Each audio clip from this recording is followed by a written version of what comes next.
Hi guys, how's it going? My name's Rafi and this is my channel Book to Rafi, and today I've got a very exciting video lined up as I'll be announcing the list of 18 books I intend to read before I turn 18 in June 2026.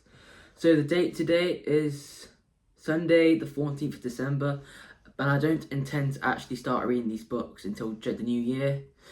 But before I dive into the list, I would like to share an update to my December TBR. So, I was in fact last weekend I was at my local independent bookshop Hunts, and I happened to stumble across a used copy of a book from a movie.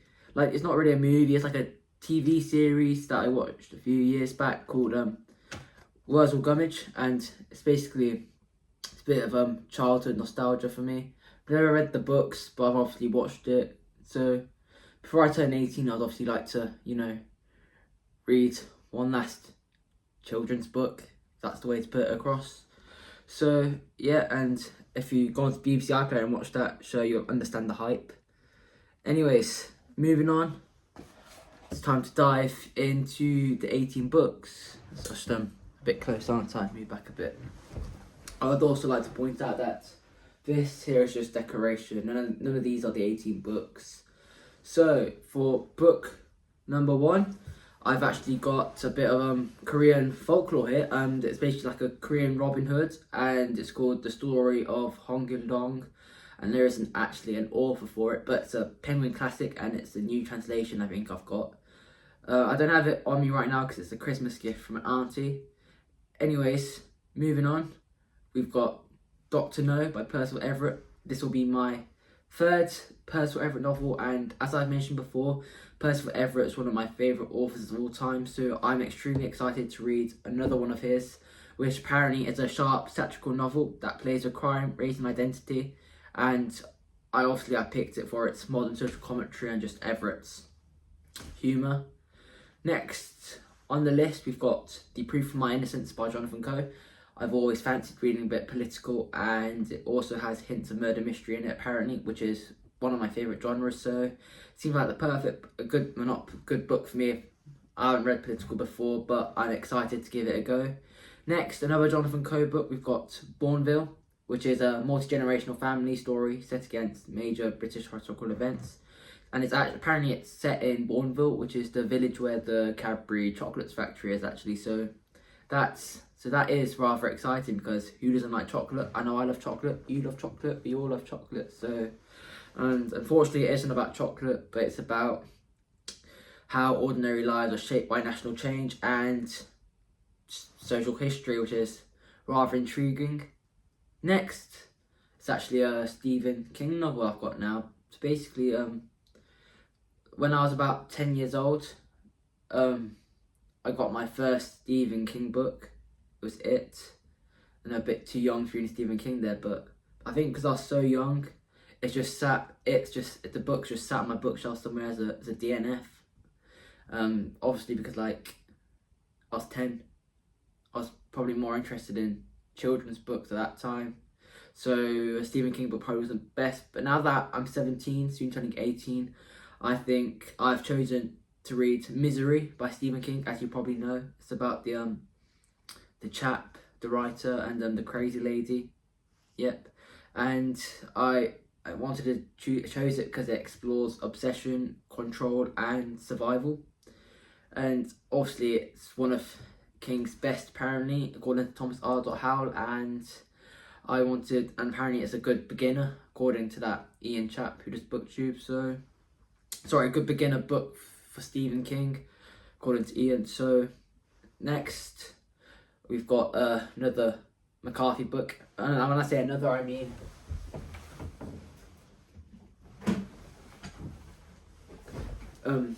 I'm currently reading The Orchard Keeper. I actually started it last night, and I've really enjoyed it so far. So obviously I want to read more McCarthy before I turn 18, and it's actually All the Pretty Horses, and I picked it for, apparently it's got beautiful writing, emotional depth, and there's something about the Mexican border, and love Mexico, so if it's about Mexico, I want to read it. Then obviously, this is probably the most anticipated on this list, the next one, and this is in fact my favourite movie of all time. Like, I'm obsessed with this movie. I've probably watched it about 50 times, and that is The Three Musketeers and the books by Alexandre Dumas. You know, the classic swashbuckling adventure full of loyalty and betrayal, and you know, the friendships, the political intrigue, and the daring action. And obviously I chose it for its influence it's had on modern adventure stories, and the fact that it's just my favourite movie. I love D'Artagnan and all the others, and the guy who actually no, I don't like the guy Tim Curry played. He's a bad guy, but you know, I rate Tim Curry. He's a world-class actor. So now we've made it to the next page of the list, so that's rather exciting. So there's another YouTuber, I think his name was The Book Thing, and he's doing, this is inspired by him, by the way. It's 50 books he wants to read before he turns 50, and this is in fact one of the 50 books on this list, and this is The Monkey King, which is a Chinese tale about a monkey. And you know, it's a story about a monkey. I love monkeys, so I want to give it a go before I turn 18. And now, this is probably the most well-known book. Well, it's actually a trilogy, in fact. I think it's a trilogy. There could be more, I'm not sure. I'm not completely confident, but The Red Rising by Pierce Brown, which is obviously about that Darrow chap, and it's fast-paced, and I do enjoy fast-paced, because, you know, I have a fast mind, and reading fast-paced is probably a bit more comfortable for my fast-paced mind. And obviously it's sci-fi. I don't really read sci-fi, but you know, I'm willing to give it a go. And it's, you know, yeah, just done a bit of research into it, and it sounds interesting, and all the other booktubers and book talkers are hyping it up, so I thought I'm gonna have to give it a go before I turn the big 1-8, aren't I?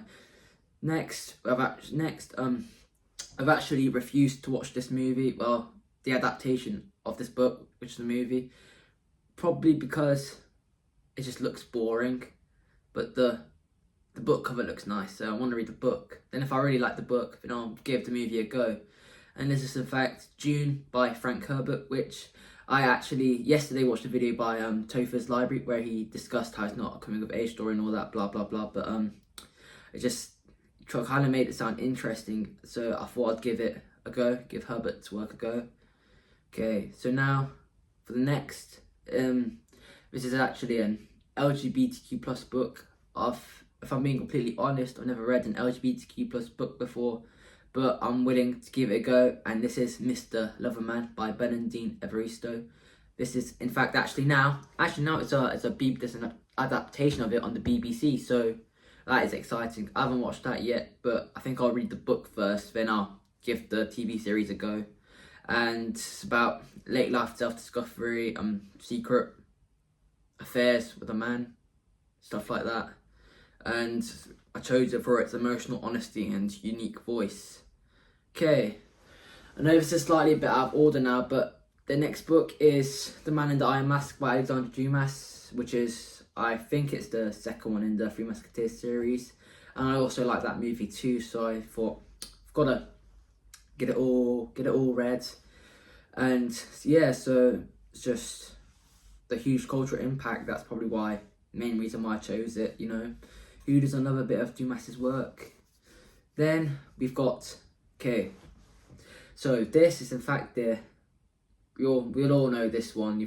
Most of you probably read this one as well, but it's probably one of the biggest movie franchise in the world. It's Marlon Brando's most finest work, and this is in fact The Godfather by Mario Puzo, which is the powerful crime novel about family loyalty and ambition. And it's good to explore how power works behind closed doors. And I chose to read it because of the story behind the famous film that we all know and love, which I actually, in fact, to this day, I haven't watched The Godfather, but I'm definitely going to give it a go because I've seen it's on the iPlayer now. So I'll definitely give it a watch. Okay, this next one is a Western, and I've kind of wanted to read westerns for a while, which is probably why I started reading McCarthy's work. And this book is by Charles Portis. It's another book read by Thomas Arthur Howard, and it's called True Grit. And apparently it's a western told through the voice of a determined young narrator. It focuses on justice, courage, and moral strength. And obviously I picked it because of its classic setting and western and all that, and the fact that Howard read it, you know, my favourite booktube of all time. So if he read it, I read it. So next book is a book that I have in fact read before, but I read it in year 8 when I was younger. But now that I'm old, I think I can enjoy it more, dive into it, and just give it the best read. And that is Of Mice and Men by John Steinbeck. So that's Lenny and Curly, or whatever the guy's name was. Can't remember it because I haven't read it since 3 years now. And it basically, it's about on a farm, I think, and now Lenny kills the mice. Yeah, in fact, we used to have a maths teacher at my school who everyone calls Lenny because he resembles Steinbeck's description of the big man. So, anyways, now moving on to the final book, which is probably another one of the most anticipated on the list, and obviously it's a McCarthy book. I don't know why I said obviously, it's just a McCarthy book, but it's The Road, which is a post-apocalyptic journey between parent and child. Correct me if I'm wrong. And it focuses on the survival, love, blah blah blah, and I picked it for the apparent emotional intensity and minimalist style I could get from it.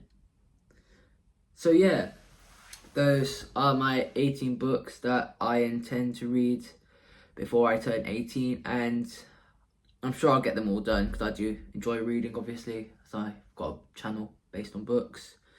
And anyways, thank you all so much for taking the time to watch this. And I know it's just a reading of a list, but I'll do make videos on more detail about all 18 books and how I felt reading them, what worked, what didn't work, and how and whether or not I'm glad or regret having them on my list. So I'd like to thank you all for watching, and please do subscribe because that'll make my day, my mother's day, my uncle's day, my auntie's day, my grandfather's day, my grandma's day, make everyone's day.